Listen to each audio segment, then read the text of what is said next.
Good morning, Bruin fans and Florida A&M fans and Virginia State fans. Today, here on Sports Talk with Rag, Season 3, Episode 9, we are honored here to have the Florida A&M Athletic Director, Tiffani-Dawn Sykes, with us today. Tiffany, how you doing this morning? I'm feeling pretty good. I'm relocated here from New Hampshire when I was at a Dartmouth College. Yeah. So enjoying the more tropical climate that I'm Right, yeah. Yes, nothing beats Florida weather here in the wintertime. Yeah, for sure. Right. So, hey, but before we get to what you're doing currently, let's start at the beginning here with you being from Bruin country right here in Chesapeake. Yeah, so I was born and raised in Portsmouth, Virginia. So I went to kindergarten and my early elementary years. I went to Lakeview Elementary School and Hodges Manor Yeah. before making the move to Western Ranch. It was junior high school at the time. Right. So I know I'm kind of aging myself, but that was before the middle school days. Um, yeah, so that was my first time engaging with the Western Branch community was in seventh grade. My parents had relocated. Yeah. And it was really important for me then because I played a number of sports and Chesapeake Public Schools just offered more sports at a higher level. And I was really grateful for them to make the move. Yes, and when you moved on to the high school, I know that you played basketball there for Coach Aston. I did. I like to get my hands in everything. I was quite the resident tomboy in my neighborhood. And I had the opportunity to grow up in a neighborhood where Dre Bly lived about a block and a half from me, and his sister Donna, who was also a really good athlete, ran on the track team, set some records. She was my babysitter. Okay. So and Lorenzo Ferguson, who went on to play at Virginia Tech for a few seasons, he lived in my neighborhood. So we had quite the neighborhood when it came to pickup games. But like I said, I was the resident tomboy. I got to Western Branch High School. I played varsity volleyball for Coach Stanko for 4 years. I played JV and then varsity basketball under Kim Aston while I was there. And then I was on the track team. Coach Anderson was the women's coach, but Wade Williams really helped me with my throwing. He was a really strong expert when it came to throws. So had my hands on a little bit of everything while I was at Western Branch. Yes, and so my brother Mike Ragsdale graduated in '91, played baseball for Coach Stanko, and I couldn't hit, so I stuck to stats here with on the varsity baseball there with having Coach Stanko as a PE teacher there at the junior high. So definitely a small world here with all the connections. Yeah, and I didn't realize until years later. So I spent part of my professional career at Chowan University, formerly Chowan College, working in NCAA compliance. And I got an email from Coach Stanko telling me that he actually went to Chowan when it was a junior college. Right. So just another connection there. Yes. And so, after Western Branch, I see that you went on to Virginia State here with to be part of their volleyball program there as you went to Virginia State for college. Yeah, it was really an incredible opportunity to be recruited. My dad actually got his master's degree from Virginia State. I knew I wanted to attend a historically Black college or university. And when I went on my official visit to Virginia State, we were trying to locate the athletic department. And believe it or not, the person that we stopped, his name is Jason Earls, the person we stopped to ask for directions grew up in the same neighborhood in Portsmouth that I grew up in. So it felt like, that was definitely a sign, for me to be there. But, I went on to college and was able to start my freshman year, was able to be team captain all 4 years when I was there. And that would not have been possible. I'll tell you, one of the people who was most critical to my success as an athlete in high school, but especially in college, was Bobby Burke, who was strength and conditioning coach at Western Branch. And, I get frustrated sometimes in my office because I can't type because I didn't take keyboarding. I didn't take any other electives, but every time I had elective space, I always took weightlifting. Right. So I had a really good handle on Olympic lifts, power lifts. It was just kind of really ahead of the curve by the time I got to college when it came to lifting. So I was stronger than my teammates who had already been there a number of years, didn't have to go through some onboarding and training and lifting because I was always already doing college level lifts. Me and my friend Keith Burnell, we talk about this all the time, just about how lucky we were to have Coach Burke as a strength and conditioning coach then. And then obviously playing 4 years of varsity with a team that was at one point nationally ranked while I was there, allowed me to go to college and contribute and be an impact player immediately. Right. Yes. Yes. And not only were you part of their volleyball program all 4 years, but I see that you also were part of the track and field program there at Virginia State. Yeah, and I set a goal.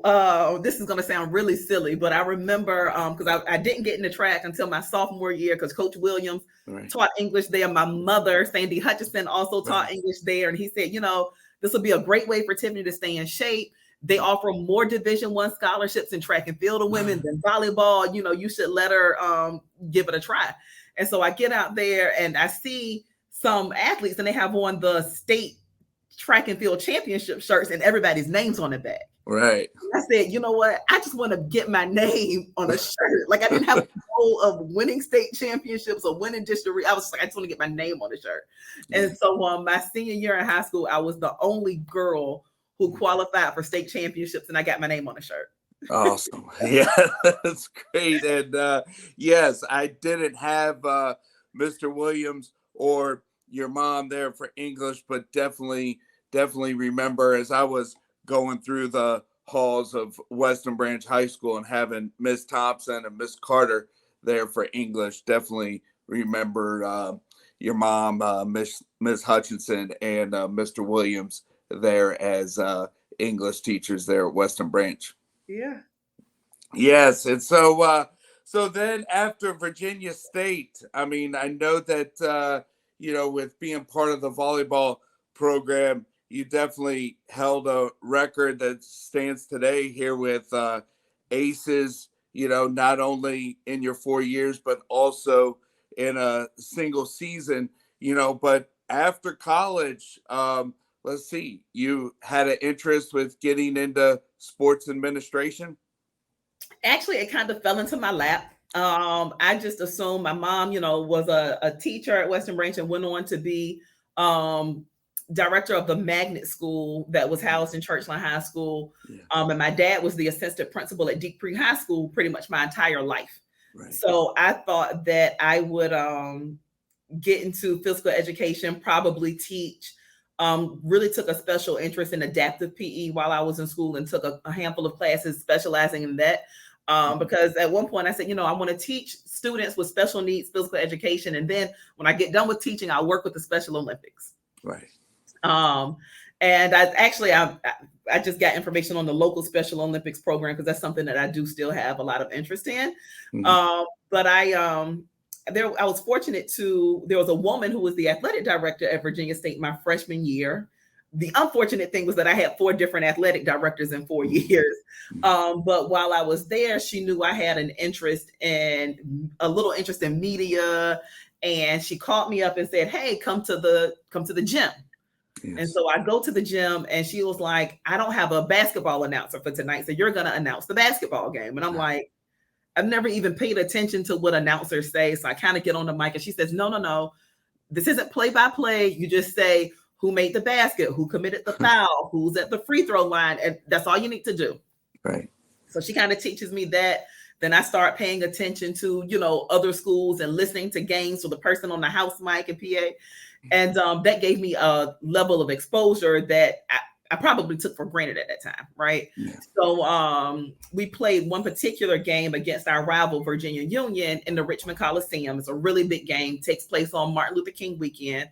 And the commissioner of the CIAA heard me announce. And then I was invited to do the CIAA tournament. Oh. Also, the associate commissioner, Monique Smith, also began inviting me to serve as a mistress of ceremonies for a number of championship banquets and events within the conference as a student. Right.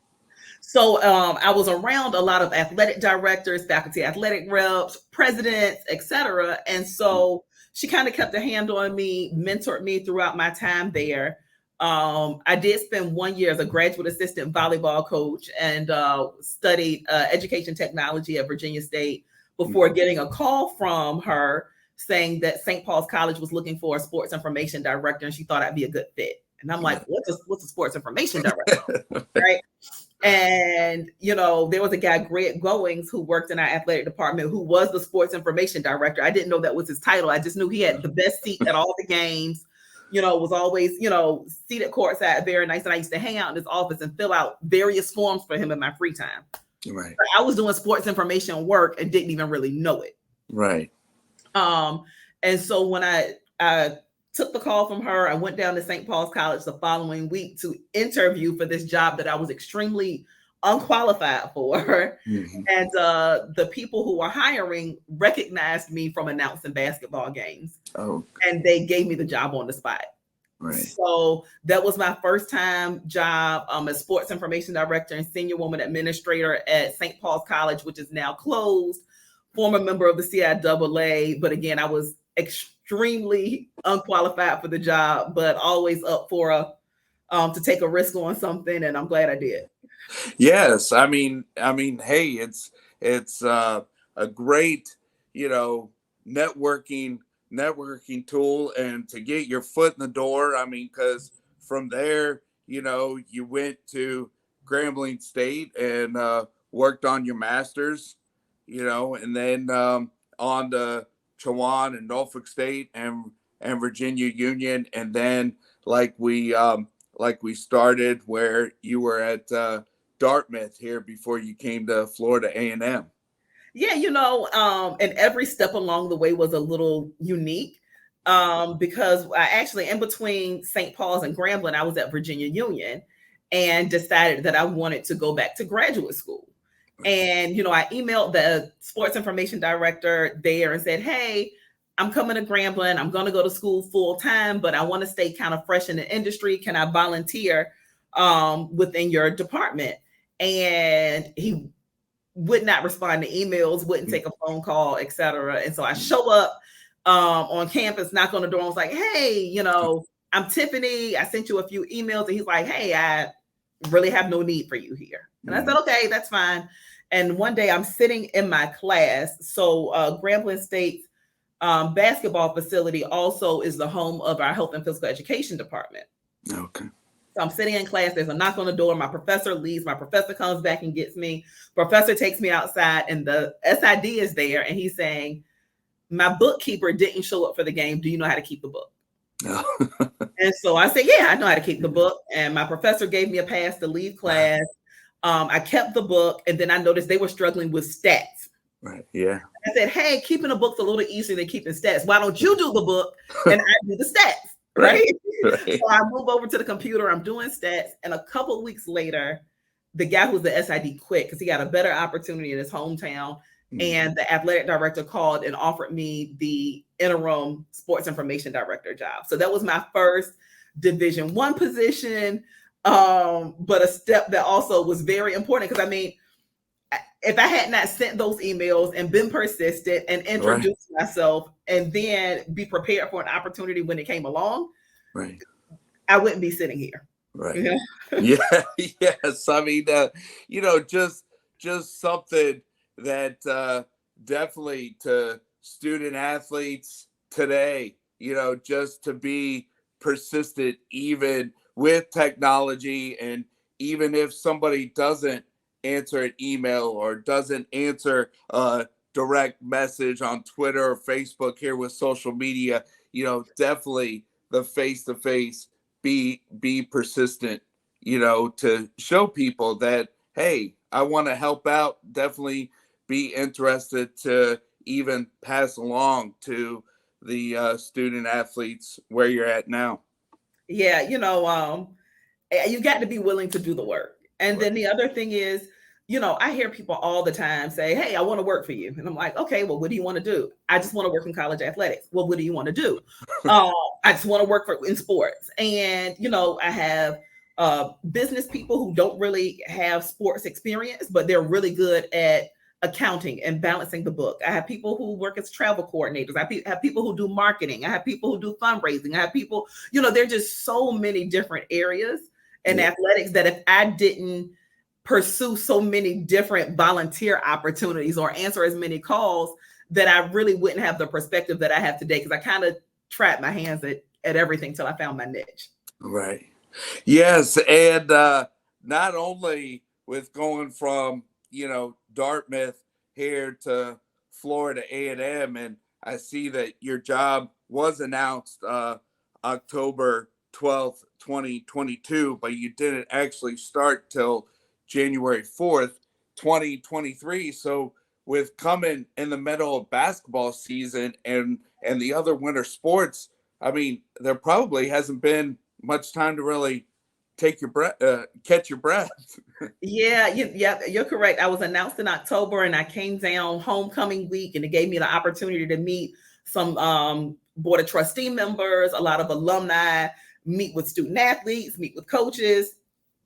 I came again during the Florida Classic, so we played Bethune-Cookman down in Orlando. But I spent a few days here looking for somewhere to live, doing my employment paperwork before driving down to Orlando. But when I got here in January, I really had to hit the ground running. So I had a number of positions that are available. So I immediately had to do some executive level searches for positions. And NCAA convention, I started on the 4th, NCAA convention started on the 9th. So I was here a couple of days and immediately had to fly to San Antonio for NCAA convention. Right. Number of NCAA reports due in the first month of the year. So really, like I said, had to hit the ground running. Yes. Well, Tiffani, thanks for your time. And you brought up some names that my sister Michelle. Even though she didn't finish at Western Branch there when she graduated high school in 96, she went through Western Branch Junior High and went up through the high school through 10th grade. But, she was classmates of Lorenzo and Chiron, who have come on previous episodes. And my junior high friend, Mike Sharp, who graduated in 93, he's the one that gave me this platform here in 2021, and we started the first episode right before the Super Bowl. So the first guest was Dre Bly here with Coming On. Yeah, I'm really excited. Dre just got an opportunity to move on to the Detroit Lions. So very excited for him. But I'll never forget Mike Sharp, tall, playing basketball, and he had the coolest high top fade with a little slant on it in the part right here. But really good basketball player. I remember them playing over, I want to say it might have been at Bethel High School at one point. But a really good team Western Ranch had back then. Yes, and let's see, Bethel, there had the backcourt of Allen Iverson and Tony Rutland. So definitely some great athletes from our high school, but definitely from our area here as we battled Bethel. I think that was a regional playoff game. Yeah, I get to see, I used to get to see Tony Rutland from time to time because he would coach with Boo Williams, who I played AAU basketball for. He was fortunate enough to play high school and for Boo Williams with Allen Iverson. But Tony's a really good guy and coaching, I believe, at a private school in Tennessee right now. So, I mean, that's one thing about the 757, as I affectionately refer to it. I think we produce a lot of good athletes. There's a lot of camaraderie, a lot of community, even beyond your school or your AAU program. We tend to, all recognize what it's like growing up in that area and support each other in our areas. Yes, and also with, right before the pandemic, Western Branch High School had an alum come back to lead the football program, Rashad Cook. And so come the fall, we use this platform here to have something brewing with Coach Cook week in and week out to talk about the Bruin football program there in the fall. And not only Rashad coming on weekly, but also Keith Burnell has come on as well. Yeah, and Rashad not only went to Western Branch with me, he went to Virginia State with me where he played football. His older brother Mustafa also went to Western Branch with me and went to Virginia State. I know his older brother, their older brother Malik. They have another brother, Converse, who grew up in Winston-Salem, North Carolina, and their younger sister Ramona. So, I learned how to play cards at the Cook household off of Airline Boulevard. So they are really good friends of the family. Yes, and Rashad's wife also went to Virginia State. Yep, she Also, also went to Virginia State. I used to always host tailgate at Virginia State homecoming, and Rashad would make all these commitments, but I'd always have to lean on his wife to make sure that they were delivered. And when you're the tomboy and have all these guys as friends, you have to make sure that you're friends and really close with their wives, because the guys will commit to all these things, but the wives are the ones in the background who you really have to lean on to make sure things get done. So super. And she's an outstanding coach too. yes. So they have a remarkable. Yes. I lost you for a second. Oh no. Oh, I lost you for a second, but you're back. I said, but that is, a power couple in sports right there, because between the two of them, they are just outstanding coaches. Yes, and with kids who are outstanding athletes. right. So Yes. a legacy that they're continuing there.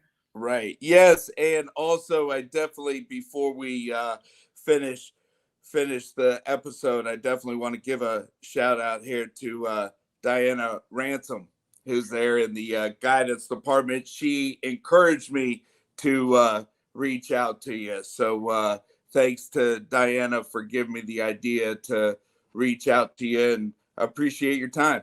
She's probably yelling if she's listening. I missed her phone call last night because I went to sleep early. I missed her phone call today because I was headed into a meeting. Yeah. But she is my sorority sister, my favorite line sister. I love her dearly. I'm glad that she's at my alma mater, Western Branch, and I'm excited that she was able to make this connection. Yes. Well, hey, Tiffany, appreciate your time, and with your experience and your persistence, there when you went to Grambling, any last few minutes, any last words here for any aspiring, college student that wants to get involved here with college sports department after college, or even while they're in college volunteering? I'll tell you, to borrow the words of one of the greatest partners of Florida A&M athletics, like Nike, just do it. Yes. So, all right. Well, hey, that is great, and a great way to close out. So, Tiffany, thanks again for your time, and enjoy your time there at Florida A&M. And I know that my wife and I and my sister will definitely be fans of Florida A&M athletics. Thank you so much. Thanks for having me. All right, sure thing. So, all right, everybody. So that's a wrap here on today's episode. Thanks again.